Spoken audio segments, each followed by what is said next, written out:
जेस ताईं असांजो मईशत मुसलमान न थींदी सब मुसलमाननि सां मूंखे हिकिड़े के बुज़ुर्ग जो कोल यादि मुंहिंजे आख़िर मुंहिंजे गुफ़्तगू ख़त्म कयां वरी ज़िंदगी जे इंसान खे ॿिए मौक़े ते कोल थो यादि अचे जीअं असां वटि मसालो इहो आहे जो असांखे मुख़्तलिफ़ वज़ारतूं आहिनि उन वज़ारतुनि सभिनी में हिकिड़ी वज़ारत आहे वीचारी वज़ारत मज़हबी उमूर हिकिड़ी वज़ारत खे वज़ारत मज़हबी उमूर बणाए असां जॾहिं इहो ऐलान था कयूं ॿियूं सभु वज़ारतूं गैर मज़हबी उमूर गैर वज़ारतुनि सां मज़हब जो वास्तो ई न आहे असांजे उन में भले इस्लामी सूरत तारे हूंदो आहे हीअ वीचारी वज़ारत आहे जेको मौलवी साहिबु वेठो आहे उन जो कमु इहो आहे त केॾी महिल चंड ॾिसे ऐं केॾी महिल इहो उन खे थोरो मिड़े मुतवर बणाए हिकिड़ी सीरत कॉन्फ्रेंस हूंदी आहे उनखे रियालिटी ॾींदा आहियूं जेको छको ऐं मिर्च खटाईंदो आहे उनखे 50 लख रुपयो इनाम ॾींदा आहियूं जेको सीरत नबी ते सॼो साल पंहिंजो नूर निचोए किताब लिखंदो आहे उनखे 50,000 रुपया गिफ्ट ॾींदा आहियूं हे असां उनजी पसीना ई कंदा आहियूं ऐं वरी असां वटि वीचारो उहो जेको किराए जो सरकारी नातखान हूंदो आहे या सरकारी मौलवी साहिबु हूंदो आहे उहो जेको उन वज़ारत में ईंदो आहे त मां वॾनि डिक्टेटरनि जे दौर में जिन जबरी तौर ते हुकूमतुनि ते कब्ज़ा कया उन्हनि जे दौर में बि मां हाफ़िज़ाने क़ुरान खे ॾिठो नातखाननि खे ॾिठो जेको उन्हनि जे साम्हूं वेही उहे आयतूं सिलेक्ट करे खणी आया जेके ज़ालिम जी मज़म्मत करण जी बजाए रहंदो चवनि वतो इज़्ज़त जा वतो ज़ुल्मत जा इन्नका अला कुल्लि शैइन क़दीर बाबा तोखे जेका इज़्ज़त ॾिनी आहे इहा पाण तूं जबरी तौर ते कब्ज़ो न कयो अलाह कबीर हाबी बनु अब्बास ऐं बनु उमैया जे ख़ुलफ़ा वारी सोच ऐं वरी नातखान वीचारो अचे ताने नात तो वज़ारत न भी साईं जो शान आहे पर नात अहिड़ी पढ़ां जो ये जेको डिक्टेटर आहे इनखे थोरी टेक मिले ऐं उन नात में जी पढ़ी ये सब तुम्हारा करम है कार के बाद तुम तक बनी हुई है 9 साल जो असां कुर्सी ते काबिज़ लॻो वेठो आहे इहो सरकार जो करम आहे वो सरकार जेको अबू जहल खे बर्दाश्त नथो करे अबू लहब खे बर्दाश्त नथो करे उन मूसा जो गद्दी नशीन आहे जेको मूसा फिरौन खे बर्दाश्त नथो करे उन इब्राहिम जी नस्ल आहे जेको इब्राहिम नमरूद खे बर्दाश्त नथो करे सब तुम्हारा कर्म उन्हीं का जो कर्म है ज़ालिम कुर्सी नशीन इहो असांखे समझ रवैयन में तज़ाद इहो असांजो गैर इनकलाबी इस्लाम इहो असांजो तब्दीली न आणण वारो इस्लाम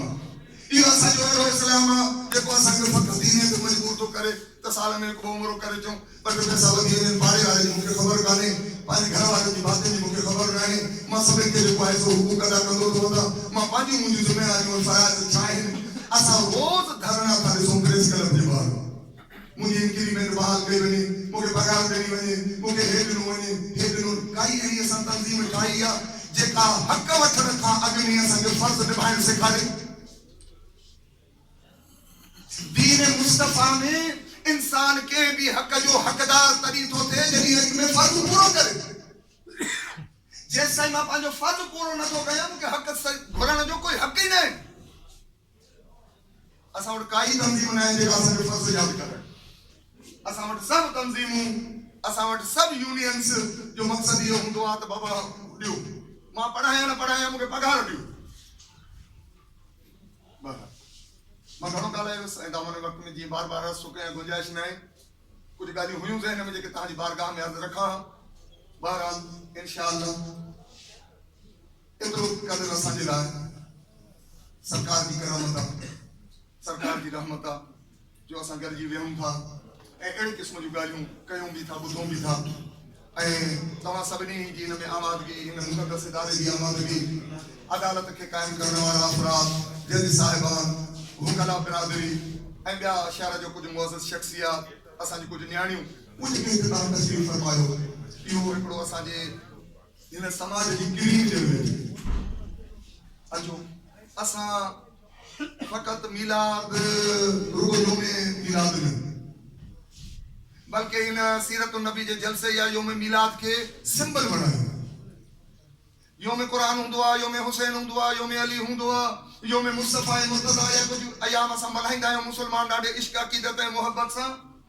उन में शीरीनी तक़सीम कंदा आहियूं उन में हार पाईंदा आहियूं उन में धुआंधार तक़रीरूं थींदियूं आहिनि कसीदा ऐं मंक़बतूं बयान थींदियूं आहिनि उहे योम बराए योम न हुजे आख़िरी ॻाल्हि अर्ज़ु करे गुफ़्तगू ख़तम योम बराए योम न हुजे योम बराए सिंबल हुजे मॉडल हुजे त अॼु जे ॾींहं में जेके ॻाल्हियूं असां कयूं ॿुधूं ऐं सोचूं ऐं सम्झूं था जंहिं पासे ॾे नेकीअ जी तरफ़ असांजो रुख़ मोड़ियो पियो थो वञे असां ज़िंदगीअ जा ॿिया अयाम हिन योम जी रोशनीअ में गुज़ारींदासीं अगरि ईअं त सिंबल बणायूं था त पोइ इहे अयाम जी नूरानियत असांजी ज़िंदगियुनि में बाक़ी रहंदी इन जी ख़ुशबू बाक़ी रहंदियूं इन जो ख़ैर ऐं भलाई बाक़ी रहंदियूं बाक़ी असां अगरि इहो सोचियो त असां मकन ॾिना ई न करे त हिकिड़े में ॿुधंदासीं ॿियो कढी छॾींदासीं या हिकिड़ो इवेंट हाउस मल्हाए छॾींदासीं फॉर्मेलिटी आहे फॉर्मेलिटी सॼी ज़िंदगी नसलुनि खां कंदा आया आहियूं जिन असांखे फ़ाइदो घटि ॾिनो बहरहाल सभिनी जी नवाज़िश कुर्ब मां इंतिहाई ममनून मशकूर ऐं थोराइतो आहियां जंहिं बि तंज़ीम जे तरफ़ां डिस्ट्रिक्ट बार एसोसिएशन मीरपुर ख़ासि ऐं ॿिया कुझु तंज़ीमी दोस्तनि जिन मूंखे हुकुम कयो त मां हाज़िर थियां मुंहिंजे लाइ फ़ख़्रु आहे हिते अची लुग़तूं मटिजी थी वञनि लफ़्ज़नि जूं मानाऊं तब्दील थी थियूं आहिनि जेॾी महिल पाक प्रोग्राम में अचे थो इंसान हुते असां चवंदा आहियूं त फलाणो माण्हू अची फलाणे मौज़ूअ ते रोशनी विझंदो पर जेॾी महिल सरकार जी ज़ात गिरामी अची थी वञे त असां तव्हां ना अहल आहियूं असां रोशनी वठणु विझणु न ईंदा आहियूं असां हितां रोशनीअ जी ख़ैरात वठणु ईंदा आहियूं ख़ुशकिस्मती आहे असांखे ख़ुदा करे असांजी ज़िंदगियुनि में असांखे का नूरानियत नसीब थिए ख़ैर नसीब थिए उहा आलमी बरसात लतीफ़ साईं जो हिकिड़ो रुगो बेत पढ़ंदुमि सरकार फरमायो भुलियो सभु भंभोर जो पुठीअ हो त न हलियो हे सॼो ज़मानो हे समाज भुलियल आहे जो सरकार जी पैरवी नथो करे भुलियो सभु भंभोर जो पुठीअ हो त न हलियो शहर सुञातो की न की आरियाणी अतोर माणियो तनी मोर देखियो जनी दिल से असांखे ख़ुदा उहा सआदत नसीब करे जो असां सरकार जा हक़ीक़ी पैरोकार बणियूं इहो ई सबबु आहे असां सभु अल्हम्दुलिल्लाह सुम अल्हम्दुलिल्लाह जेके हिते वेठा आहियूं परस्तार आहियूं पर तक़ाज़ा ई आहे त पैरोकार बणिजो परस्तार हुजणु इंसान खे रुगो महबूब जी मोहबत करणु सेखारींदो पर पैरोकार जिन जा असां नाला पिया वठूं मसलन साहबा कराम जा अस्माए गिरामी हुआ हज़रत बिलाल जी ॻाल्हि थी थिए हज़रत अबू ज़र जी ॻाल्हि थी थिए हज़रत अबू बकर उमर जी ॻाल्हि थी थिए ऐं ॿियनि साहबा कराम जो तस्करो थो थिए मौला काइनात अली इब्न अबी तालिब जी ॻाल्हि थिए उम्मुल मोमिनीन हज़रत आयशा जी ॻाल्हि थी थिए हज़रत सैयदतुन निसा फातिमतु ज़हरा सलामुल्लाह अलैहा जी ॻाल्हि थी थिए जंहिं महिल इन्हनि ख़वातीन ऐं हज़रात जी ॻाल्हि थी थिए इहे सरकार जा रुगो परस्तार न हुया बल्कि पैरोकार जेकर वो सरकार खे न मञींदा हुआ बल्कि उन्हनि ज़िंदगी जो मक़सदु सरकार जी मञणु बणायो ख़ुदा करे असां इन खे मञण खां जी मञण जो सफ़र तय करे सघूं मां शुक्रगुज़ार आहियां ममनून आहियां जो तव्हां मूंखे मौक़ो ॾिनो जो मां तव्हां बुज़ुर्गनि जे साम्हूं ऐं आला शख़्सियात जे साम्हूं मां हिकिड़ो कचो पको माण्हू गुनहगार बंदो आहे नबी साईं जो हिकिड़ो नंढड़ो आशिक़ ऐं हिते असांजी ॿी काई हैसियत न आहे छो त हिननि सभिनी हैसियतुनि खां वॾी हैसियत आशिक़ मुस्तफ़ा हुजणु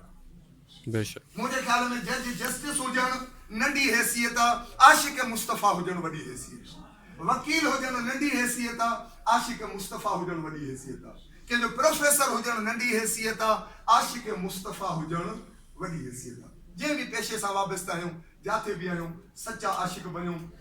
जिन खे मञूं था उन्हनि जी मञणु शुरू कयूं जिन जा परस्तार आहियूं उन्हनि जा पैरोकार बणिजो मां नवाज़िश शुक्रगुज़ार महिरबानी वस्सलामु अलैकुम व रहमतुल्लाहि व बरकातहू